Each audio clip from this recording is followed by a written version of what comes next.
18ஆம் தேதி நடத்தக்கூடிய அந்த பொதுக்கூட்டத்திற்கு 43 நிபந்தனைகள் விதிக்கப்பட்டிருக்கிறது. ஏற்கனவே பல நிபந்தனைகள் விதிக்கப்பட்டிருந்த ஒரு சூழலில் நிகழ்ச்சி நடத்தக்கூடிய நேரம் சம்பந்தமாக சில விதிமுறைகளும் விதிக்கப்பட்டிருக்கிறது. குறிப்பாக காலை 11 மணி முதல் மதியம் 1 மணிக்குள் கட்டாயம் இந்த நிகழ்ச்சியை முடித்துவிட வேண்டும் என்று நிபந்தனை விதிக்கப்பட்டிருக்கிறது. நிகழ்ச்சியானது காலை 11 மணி முதல் மதியம் 1 மணிக்கு முடிவடைவதால் கடுமையான வெயில் நேரம் என்பதால் நிகழ்ச்சி நடத்தக்கூடிய இடத்தில் கண்டிப்பாக மேற்கூரை அமைக்கப்பட வேண்டும் என்று நிபந்தனை விதிக்கப்பட்டிருக்கிறது.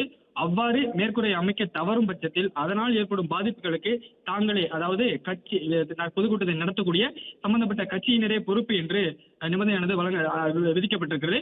அது மட்டுமின்றி கட்சியின் தலைவர் விஜய் வரக்கூடிய நேரம், புறப்படக்கூடிய நேரம் உள்ளிட்டவற்றை முன்பே காவல்துறைக்கு தெரியப்படுத்த வேண்டும் என்றும், அவர் பிரச்சார வாகனத்திற்கு எந்த வழியில் வருவார் என்ற விவரத்தையும் முன்பே தெரிவிக்க வேண்டும் என்று காவல்துறையினர் நிபந்தனை விதித்திருக்கின்றனர். இது மட்டுமின்றி நிகழ்ச்சி நடத்தக்கூடிய இடத்திற்கு விஜய், அதாவது விஐபி விஜய் வரக்கூடிய வழி சம்பந்தமாக கடைபிடிக்க வேண்டிய விதிமுறைகள் என தனியாக சில விதிமுறைகள் விதிக்கப்பட்டிருக்கிறது. குறிப்பாக விஜய் வாகனத்தை தொடர்ந்து அனுமதிக்கப்பட்ட 10 வாகனங்கள் தவிர வேறு வாகனங்கள் பின்தொடர்ந்து வரக்கூடாது என்று நிபந்தனை விதிக்கப்பட்டிருக்கிறது. இதற்கு முன்பு விஜய் இந்த மக்கள் சந்திப்பு நிகழ்ச்சிகளுக்கு சென்றிருந்த போதெல்லாம் விஜயின் வாகனத்தை பலரும் இருசக்கர வாகனங்களிலும் 4 சக்கர வாகனங்களிலும் அவரது பிரச்சார வாகனத்தை பின்தொடர்ந்து வந்தது மிகப்பெரிய சர்ச்சைக்குள்ளானது, மிகப்பெரிய விமர்சனத்துக்குள்ளானது. இந்நிலையில் தான் விஜய் வாகனத்தை தொடர்ந்து அனுமதிக்கப்பட்ட 10 வாகனங்கள் தவிர வேறு வாகனங்கள் பின்தொடர்ந்து வரக்கூடாது என்று நிபந்தனை விதிக்கப்பட்டிருக்கிறது. மேலும் அனுமதிக்கப்பட்ட 10 வாகனங்களில் பதிவு எண் மற்றும் அதில் இருக்கக்கூடிய விவரங்களையும் காவல்துறை ஒப்படைக்க வேண்டும் என்ற நிபந்தனையும் விதிக்கப்பட்டிருக்கிறது. இது மட்டுமின்றி வரும் வழியில் எந்த இடத்தில் வரவேற்பு, ரோட் ஷோ, ஊர்வலம் நடத்துவதற்கு அனுமதி கிடையாது என்று சொல்லி நிபந்தனை விதிக்கப்பட்டிருக்கிறது. ஏனென்றால் பொதுக்கூட்டமாக தான் நடத்த இருக்கிறார்கள். இதனால் ரோட் ஷோ, அதாவது ஊர்வலமாக வரக்கூடாது, ரோட் ஷோ நடத்தக்கூடாது, எந்த இடத்திலும் விஜய்க்கு வரவேற்பு என்ற ஒரு ஏற்பாடை செய்யக்கூடாது என்று காவல்துறை கண்டிப்புடன் இந்த நிபந்தனையானது விதிக்கப்பட்டிருக்கிறது.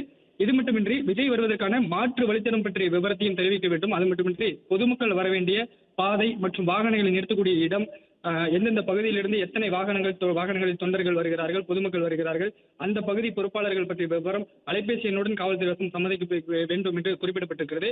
குறிப்பாக எத்தனை நபர்கள் இந்த கூட்டத்தில் பங்கேற்கிறார்கள் என்று தமிழக வெற்றி கழகம் என்ன எண்ணிக்கை கொடுத்திருக்கிறார்களோ அந்த எண்ணிக்கையில் தான் வர வேண்டும். அதை தாண்டி அதற்கு மிகாமல் பொதுக்கூட்டத்திற்கு தொண்டர்களோ இல்ல பொதுமக்களோ வரக்கூடாது என்று காவல்துறை நிபந்தனை விதித்திருக்கிறது.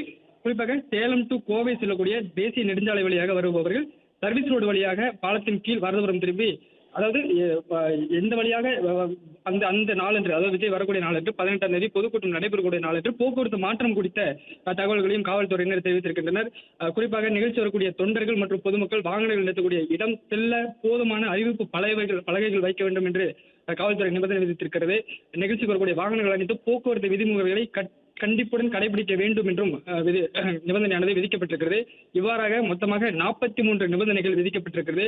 விஜய் பிரச்சார வாகனத்திலிருந்து தான் உரையாற்றவிருக்கிறார். அதனால் பிரச்சார வாகனத்திற்கும், அதாவது விஜய் உரையாற்றக்கூடிய பிரச்சார வாகனத்திற்கும் பொதுமக்கள் நிற்கக்கூடிய இடத்திற்கும் 50 அடி இடைவெளி இருக்க வேண்டும். விஜயின் பிரச்சார வாகனத்தை சுற்றி யாரும் நெருங்கிவிட முடியாத அளவிற்கு தடுப்பு கம்பிகள் அமைக்க வேண்டும் என்றும் காவல்துறையினர் கண்டிப்புடன் நிபந்தனையானதை விதித்திருக்கின்றனர்.